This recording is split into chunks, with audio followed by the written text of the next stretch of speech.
Like a lot of things in a lot of trades, I mean, depending upon your own personal abilities, this isn't something that a DIYer couldn't potentially do themselves as well. We recommend and we try to make sure drains get flushed twice a year just as a preventative measure, because when they do back up, they can cause so much damage depending on where the air conditioner is located. But if you know where the termination point is on your drain and you can tell whether it's draining or not, that's kind of the starting point. And so there's a couple approaches that you can take, and our technicians will actually use all of these depending upon, how bad a blockage is or what it is that we need to do. One of the simplest things you can do is you can actually hook up a wet vac to the termination point of your drain and actually turn it on and start trying to vacuum out anything that's in that drain line into the vacuum. So that's pretty simple, especially if the drain terminates outside your house.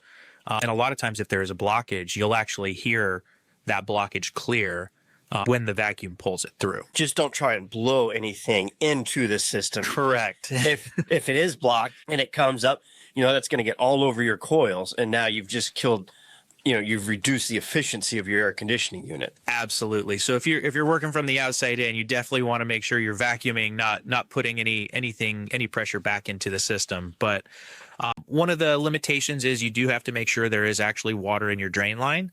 One of the challenges of clearing drains that we run into is if there's a partial blockage, but you can get air across let's say it's half blocked, you've got some buildup in the pipe or something like that. It's not that it's completely blocked. Air will flow through it. So whether you're drawing air or pushing air or doing something like that, it'll seem like it's clear, but it will actually slow how fast the drain will drain. And then you might think it's draining perfectly in the summer months because you're not getting a ton of condensation, but you hit that monsoon season and now you're dumping a whole lot of extra water in there. And that's where a lot of times we see it can't keep up. It's not that it doesn't drain at all. It's that, it's partially blocked. And those are difficult, but as long as you've got water in that drain line, that will help pull through any blockage and get it out of there. So the vacuum is a great tool.